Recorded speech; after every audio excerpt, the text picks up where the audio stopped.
Salut à tous, j'espère que vous allez bien. Écoutez, aujourd'hui ça va être une vidéo un peu spéciale puisque aujourd'hui, on va parler, vous avez vu dans le titre, de Pokémon Legend Arceus, mon test, mon petit avis.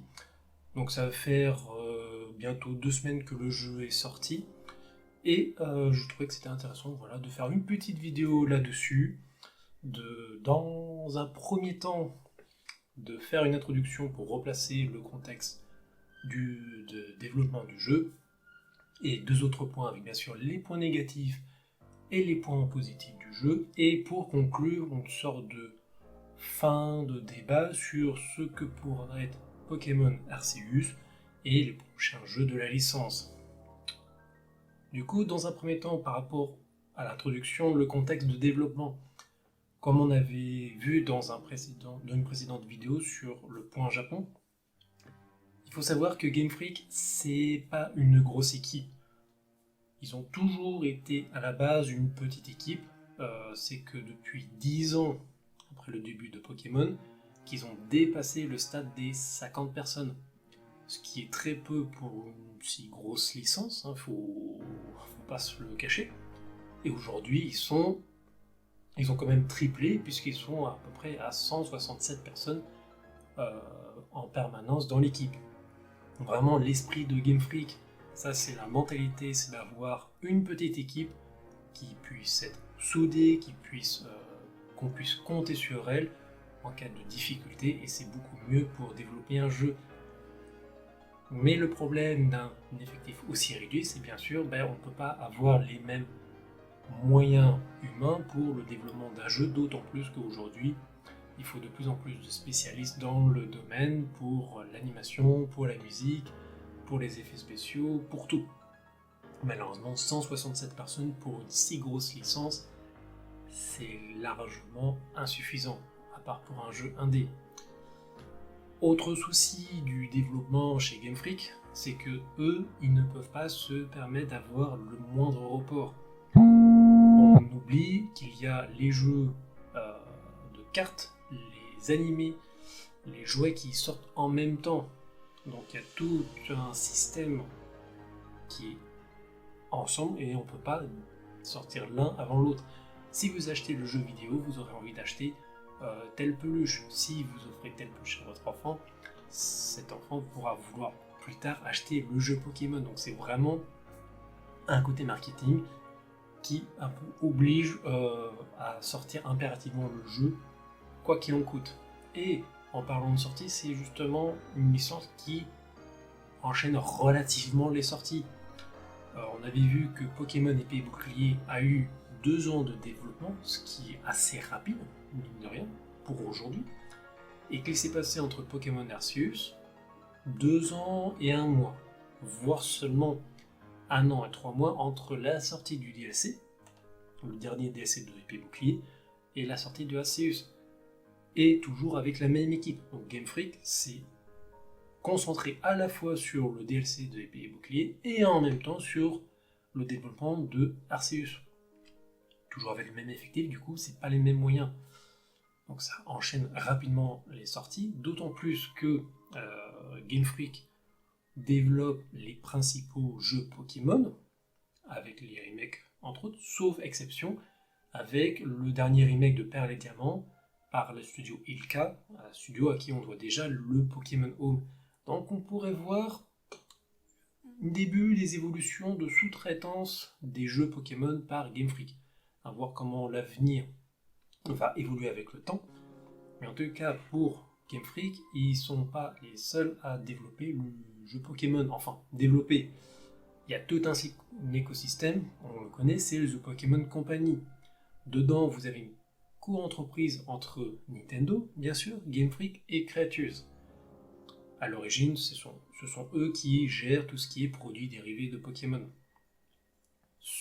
Cette co-entreprise n'a que pour seul unique but de capitaliser et de gérer les droits de la licence Pokémon. Bien sûr, Game Freak reçoit des dividendes de la part des ventes des jeux Pokémon, mais l'argent de The Pokémon Company n'est pas le budget de Game Freak. Ce n'est pas The Pokémon Company qui va déterminer le budget donner une somme ou les moyens humains ou matériels dans le développement des jeux. Bien sûr, ils fonctionnent ensemble, il doit y avoir sûrement des communications entre eux sur quel sera le prochain jeu, comment aborder tel aspect du jeu ou comment mieux optimiser l'aspect marketing.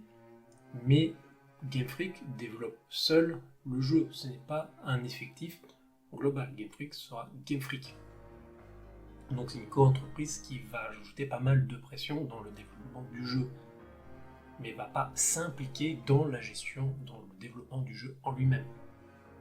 Plein d'éléments qu'on peut retrouver dans un article, je vais vous mettre ça en description de la vidéo, un article qui reprend justement les différents points que j'ai abordés, pourquoi Game Freak, comment Game Freak plutôt s'est développé, comment on développe aujourd'hui ses jeux. Le truc, ce n'est pas forcément une excuse, le but c'est pas de dire ok, voici ces raisons que Game Freak sorte des jeux comme ça, mais ça permet de mieux comprendre pourquoi on n'a pas forcément un jeu au-delà de nos espérances, mais ce n'est pas forcément une excuse. Peut-être qu'il sera aussi temps de changer de méthode de travail, notamment confier à d'autres studios le développement des jeux ou commencer à recruter plus de personnes tout en fonctionnement de manière humaine. Mais tout ça abordé, on va enfin voir les points négatifs en premier lieu, et que oui, ça on l'a pu le voir, on y a pu s'y attendre, le graphisme, c'est vraiment parfois vide, c'est très décevant sur certains points. Pour la licence la plus lucrative de tous les temps, il me semble que c'est à peu près 105 milliards d'euros, de dollars générés depuis le début, bien loin devant Mickey avec ses 85 milliards, et je crois Star Wars dans les 65-70 milliards. Ce n'est pas rien non plus. Mais voilà, pour une telle licence, c'est dommage d'avoir un jeu où il y a des éléments qui manquent. Beaucoup de textures entre la roche et les terrains. Les herbes, c'est extrêmement plat, c'est très lisse. On a des séquences qui piquent aux yeux quand vous allez dans une grotte.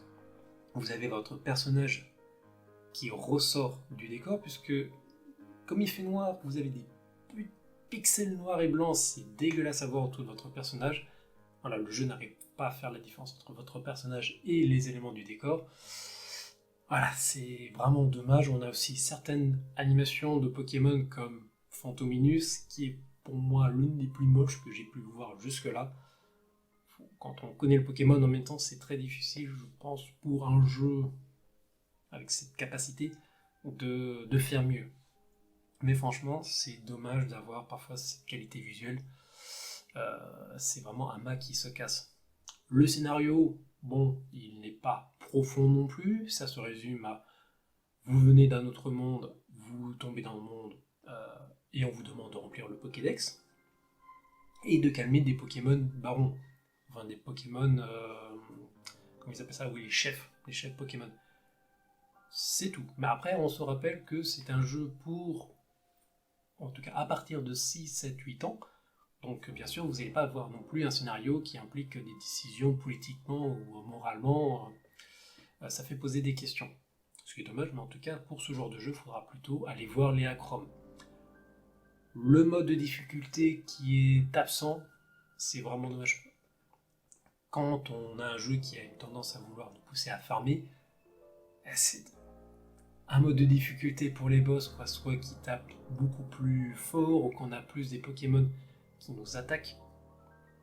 C'est vraiment quelque chose qu'ils auraient pu ajouter dans ce jeu, mais bon, peut-être que dans un futur on peut l'espérer, mais c'est vraiment dommage qu'on n'a pas cette difficulté, parce que au début, certes, quand on a un Pokémon de niveau 5 et qu'on tombe par hasard sur un Pokémon Baron qui fait 10 fois votre niveau, bon, vous faites moins les malins, vous vous barrez parce qu'il vous lamine.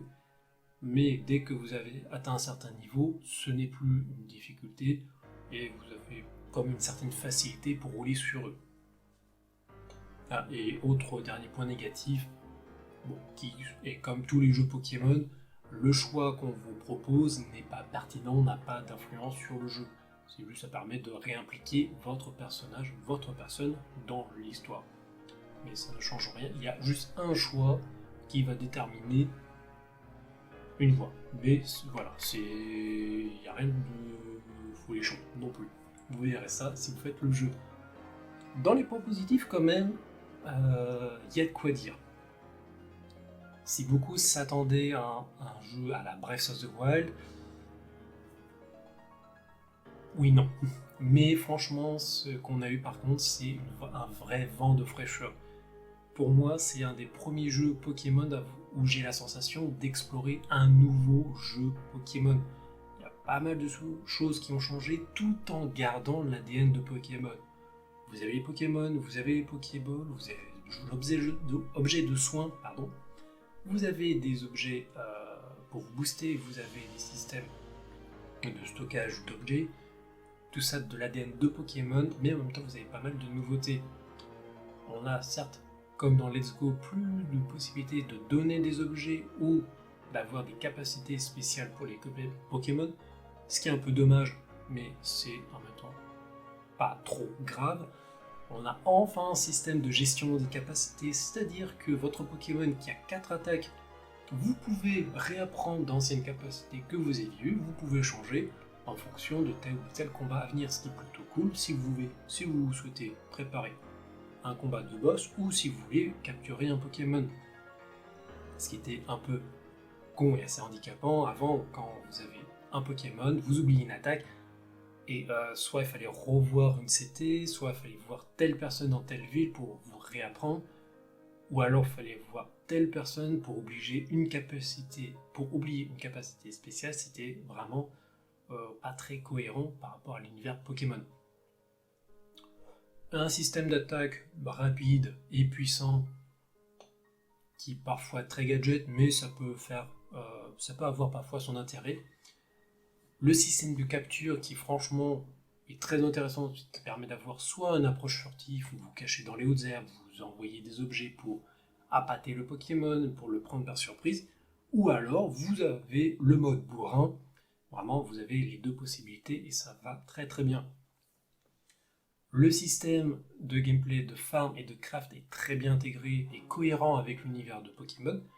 Vous pouvez créer donc vous-même vos Pokéballs, vos potions, vos appâts, et vous devez explorer le monde et exploiter ses ressources. Il y a une certaine gestion qui est bien balancée. Vous pouvez aussi acheter ça en boutique, mais bien sûr ça va vous obliger de dépenser de l'argent, et l'histoire de crafter, de farmer, ça vous permet d'explorer chaque recoin de la carte et de maximiser les ressources. La quête du Pokédex, qui pour moi, enfin une bonne quête du Pokédex, c'est la première fois que j'ai envie de faire la quête du Pokédex. Je ne dis pas que je vais le compléter, mais de tous les jeux Pokémon, j'avais le Pokédex, j'avais pas forcément envie de le remplir. Là, c'est assez répétitif. Parfois, vous devez capturer tant de fois le Pokémon, vous devez le vaincre tant de fois, ou le vaincre avec telle capacité. Ouais, bon, c'est très simple, mais en même temps, c'est facile d'accès, ça peut être très rapide.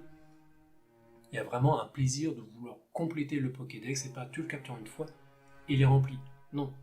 Et en plus, cette quête du Pokédex, il est crédible, puisque vous êtes dans un écosystème humain Pokémon, où les humains connaissent très peu de choses sur les Pokémon, et l'intérêt de ce Pokédex est de savoir plus sur ces Pokémon pour mieux les connaître et mieux les apprivoiser.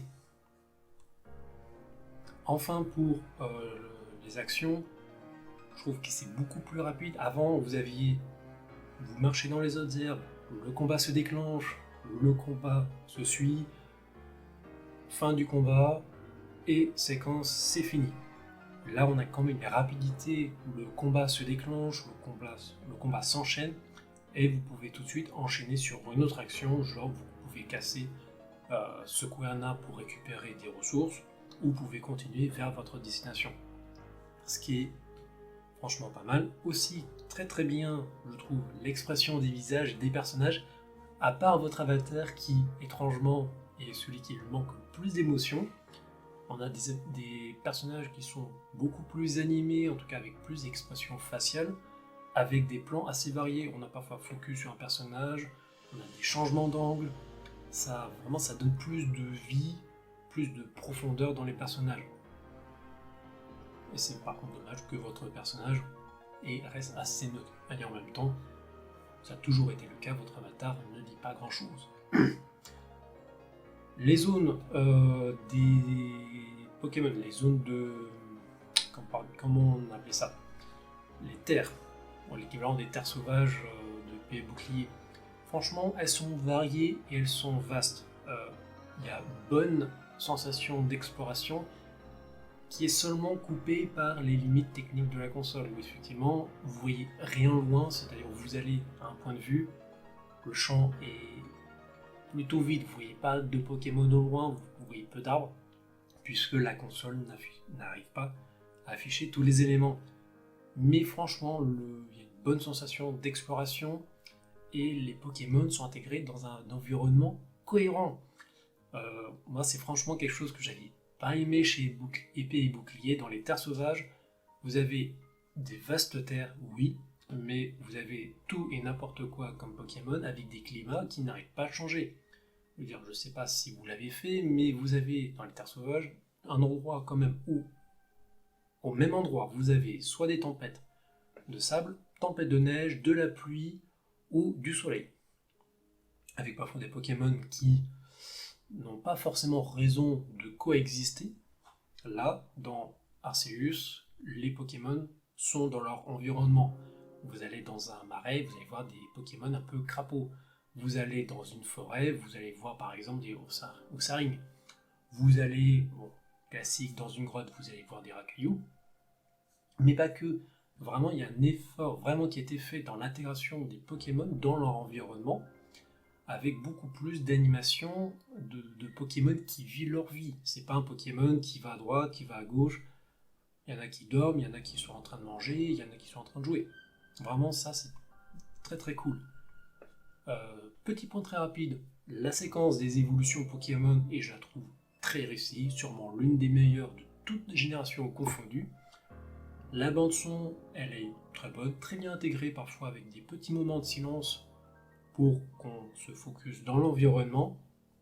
Le cycle jour-nuit est très bien fait avec soit la nuit, le matin, l'aube, le crépuscule et bien sûr le plein jour, avec toujours des effets météorologiques cohérents par rapport à votre environnement. Vous n'allez pas avoir une tempête de neige alors que vous êtes dans telle zone. Mais par contre, vous allez avoir cette tempête de neige si vous allez en montagne. La direction artistique, elle est cohérente, comme on a vu, handicapée par le graphisme, mais généralement, c'est cohérent, votre personnage quand même est bien intégré à l'environnement. L'animation des attaques aussi, elle a fait un sacré bond en avant. On a aussi la possibilité de se déplacer tout autour du combat, donc on peut mieux voir les animations et franchement, elles ont bien été travaillées. Certains diront que des personnes dans l'ordinateur, tu leur donnes 1 heure, ils font beaucoup mieux. Je leur dis peut-être que c'est possible, mais je demande à voir. Aussi point plutôt sympa, les missions secondaires sont parfois très simples, genre veuillez me capturer tel Pokémon en petit exemplaire ou en grand exemplaire, ou ramène-moi ce Pokémon avec ses 3 formes différentes. Mais parfois il y a des missions secondaires qui apportent un petit peu de profondeur à l'environnement, à l'écosystème Pokémon Arceus. Des boss assez vénères parfois, donc il y a des phases où on doit combattre les Pokémon, on doit balancer des sacs pour les apaiser, mais parfois les Pokémon vous vénèrent en face et ils vont pas avec le dos de la cuillère. Donc ça c'est plutôt cool, mais en même temps c'est pas non plus impossible. Donc franchement, pour faire le bilan des points négatifs et positifs, oui c'est un jeu qui malheureusement souffre de ses problèmes de développement, de la mentalité de l'équipe, de la taille de son équipe, mais en même temps des attentes des studios et de ses fans. Mais franchement c'est un jeu qui en vaut la chandelle. Si vous avez la Switch, vous n'avez pas joué à un jeu Pokémon, Franchement, allez-y, ça va vous changer, ça va renouveler votre vision de faire un jeu Pokémon. Et enfin, du coup, pour conclure, la dernière partie, c'est pour la suite. Quelle va être la suite de Pokémon? Avec ce dernier opus, c'est la concrétisation de ce que Game Freak a fait auparavant. Épée, bouclier, Let's Go et Snap ont été, on va dire, des bases qui ont permis au développement de Arceus. Mais Arceus est à la fois une version test, une concrétisation, je reprends, pardon. Arceus est à la fois une concrétisation de ce qui était fait en amont, notamment sur le plan de la modélisation, sur l'approche des Pokémon, mais en même temps un test pour l'avenir de la licence. Est-ce que Pokémon doit changer sa manière de faire les jeux Pokémon? Est-ce que ça doit avoir une vision 2D? Est-ce que ça doit avoir un système de ligue avec des arènes, avec vous allez d'un point A à un point B? Est-ce que ça va changer? Donc Arceus, en fonction des résultats des retours, va influencer la suite des jeux Pokémon. Certains parlent déjà pour la suite d'un DLC. Bon, ce serait pas trop étonnant vu que Épée Bouclier a déjà eu droit à 2 DLC, mais pas aussi rapide. Visiblement, ces DLC ont déjà été confirmés par des leakers, mais ce serait assez rapide, je trouve vraiment. Alors qu'est-ce qu'il y aurait dans ce DLC? Certains parlent d'une nouvelle zone explorée, ce serait l'apparition d'un nouveau village, ce serait avec des arènes, et pourquoi pas un système de multijoueur stratégique, on pourrait rencontrer d'autres dresseurs et combattre. Du coup, étant donné qu'on est avancé dans l'histoire, qu'on connaît mieux les Pokémon, peut-être que dans le jeu il y aurait d'autres dresseurs qui, grâce aux connaissances acquises, pourront à leur tour devenir des dresseurs. Mais en parallèle de ce DLC, il y a déjà des informations qui semblent confirmer qu'il y a une sortie de la 9e génération pour la fin de l'année 2022. Ce qui ne serait pas étonnant vu que le calendrier traditionnel est qu'il y a un jeu de nouvelle génération tous les 3 ans. Ça va faire bientôt 3 ans que Épée Bouclier est sorti. Mais je trouve aussi que ça va être très compliqué par rapport à l'emploi du temps entre la sortie de Arceus, le potentiel DLC et la 9e génération. Surtout que si Arceus est une version test, comment sera la 9e génération? Est-ce qu'on va vraiment avoir droit à un nouveau jeu à la fin de cette année? Ce serait pas trop étonnant quand même parce que une sortie d'un jeu avant les fêtes de fin de Noël, histoire de maximiser les ventes, ouais. Mais ça semble un calendrier, encore une fois, très chargé. Quoi qu'il en soit, dans les prochains jeux Pokémon auxquels on peut s'y attendre, bien sûr, une 9e génération, mais est-ce qu'il y aura un autre remake? Ce serait aussi possible. Et avant de parler de ces potentiels remakes, on peut parler de suite des légendes, puisqu'on voit Pokémon légende au pluriel. Là, cette fois-ci, c'était pour Arceus. Donc, on peut facilement envisager d'autres jeux qui s'inspirent de la même patte. On retourne dans le passé et on revit des événements qu'on a déjà vus ou entendus mentionner dans les jeux actuels. On aurait par exemple dans Ruby Saphir un passé où il faudrait retourner pour calmer Primogoudon et Primocog et on verrait l'apparition de Négar Rayquaza pour la première fois.